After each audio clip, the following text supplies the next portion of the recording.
understand the sort of the broad principles enough to ask a couple of questions. Yeah. The audience for this will be other medics, urologists, oncologists, radiologists, not as senior as yourself, so you can use technical language for them. And that's it, really, so we won't be here very long. Is that okay? Yeah. Good.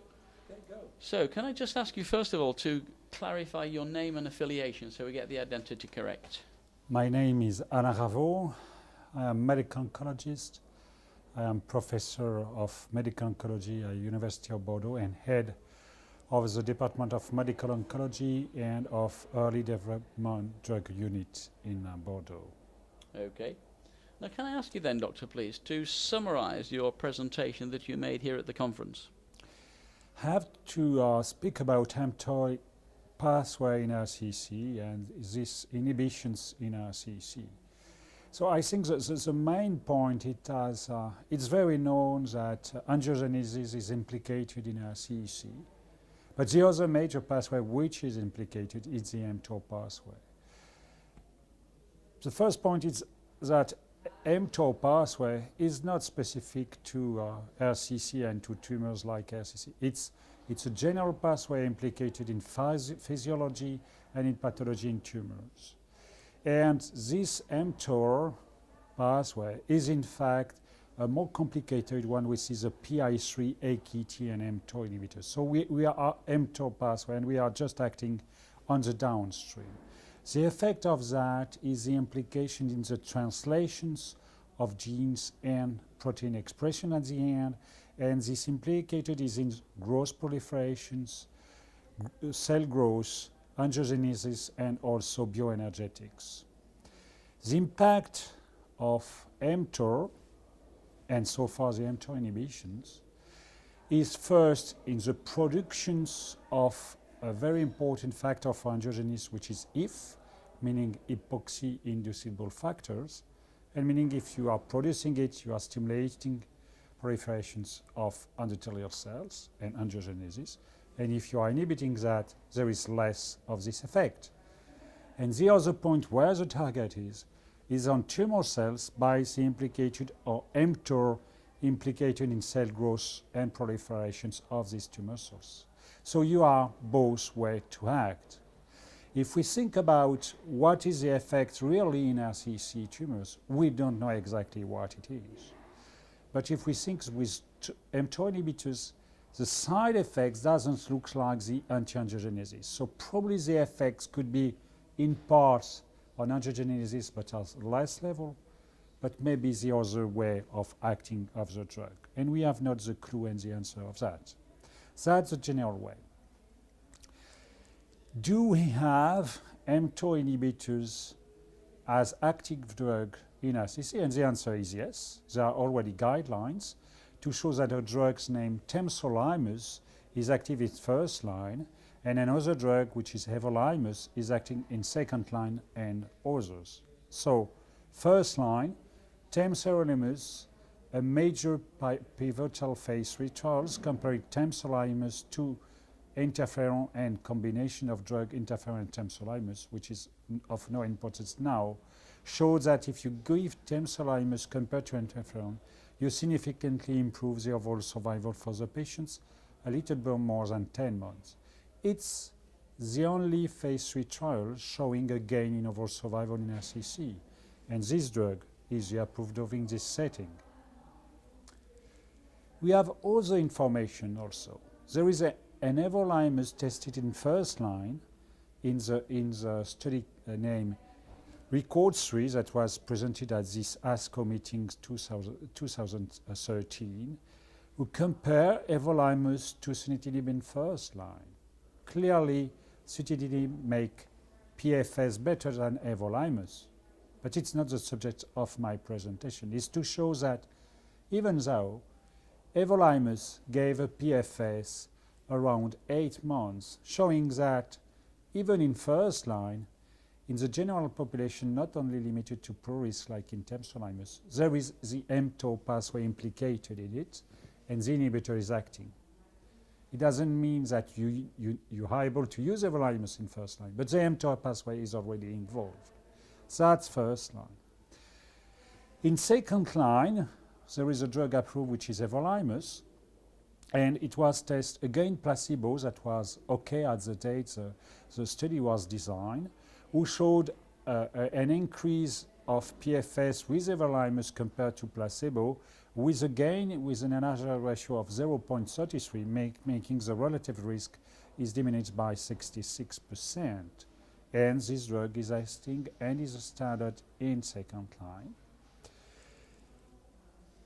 The question could be what to do in second line, because we know that anti-angiogenic like axitinib could be used. It's the other standard. And we cannot answer to this question because there is no data about a study comparing axitinib to everolimus, and there is no study plan on that. May we approach this question? The answer is yes, because there was a study, Intersect trials, that was presented on the previous ESMO meeting in 2012 by Tom Hudson, that presented the data of a study comparing in a phase 3 temsirolimus to sorafenib. This drug are not exactly, TEM is not equal to everolimus, and sorafenib is not equal to axitinib. But we have data showing that the PFS is globally similar around 4 months, meaning that in second line, mTOR axitinib gives the same, meaning that mTOR pathway is implicated, it could be inhibited.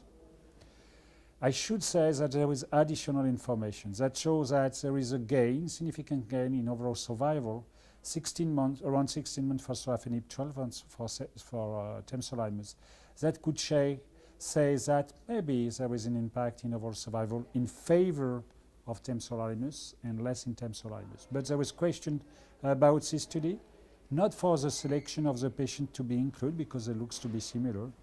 No question about the design of the study and the realization of the treatment, because those reductions, the way to use drugs, adaptations was correct with the guidelines. The question could be what's happened afterwards, and due to regulatory rules, you cannot have information of what was done afterwards for the patients. Exposition to the drugs, same number, intensity of dose, the effect. And because we don't know, it's unclear if it's a true effect between both drugs or it's just due to subsequent drugs. We cannot answer to that. And I think that outside a direct comparison of axitinib and everolimus, we don't have the question. But for the purpose of my talk, is mTOR inhibitors, if mTOR pathway implicated in second line, the answer is yes. After, an important point, adverse events, and it's a class effect. Temsirolimus and everolimus give the same. The major ones to know is mucositis in one point, and a very specific one, which is pneumonitis, that could be also involved in predictive effect of the tumors. And the last point, which is I would say, a pending question, is how are you able to predict that mTOR pathway is implicated, and so far the effect of mTOR inhibitors? And the answer is no, we don't know. I showed a data from more than 5 years showing that maybe the S6 kinase level before to start could have an impact on temsirolimus effect. It was not reproducible data and the number were very low. But it's to say we would like to have that and we don't. So the conclusion is mTOR pathway is implicated in RCC, probably at a less level than angiogenesis, but it could be. And in all studies, you have a prolonged control of the disease about 20% of the patients, meaning that maybe for these patients, even we cannot select, there is a great impact of that. The side effects are very known, manageable, and could be implicated in efficacy, and we don't have predictive factors. You said there are several unanswered questions. Let me ask you to look into your crystal ball. If we were doing this interview in maybe 5 or 7 years' time, would those questions be answered? And what would we be discussing then about mTOR inhibition? I'm not sure we will be able to answer these questions, because I think the main question is, may we predict?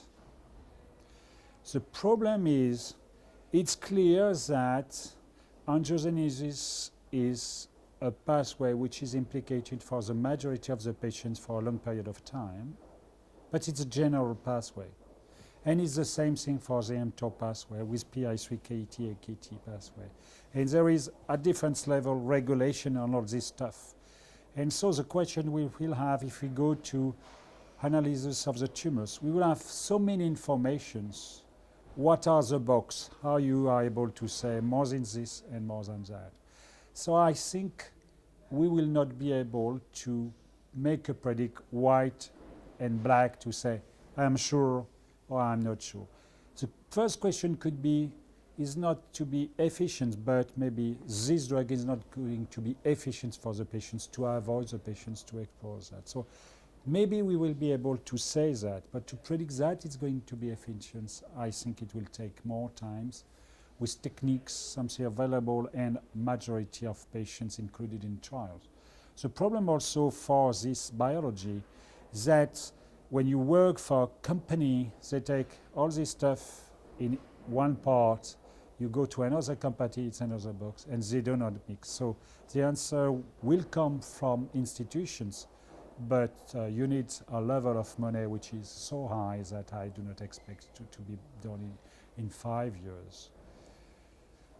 The way maybe to answer in part is to have this comparison of both drugs, but the level of the answer which will be very limited. So I'm not sure we are going to answer to these questions. Doctor, thank you very much for talking to us. No, it was a pleasure. Thank you, that was brilliant. A fabulous summary of your talk.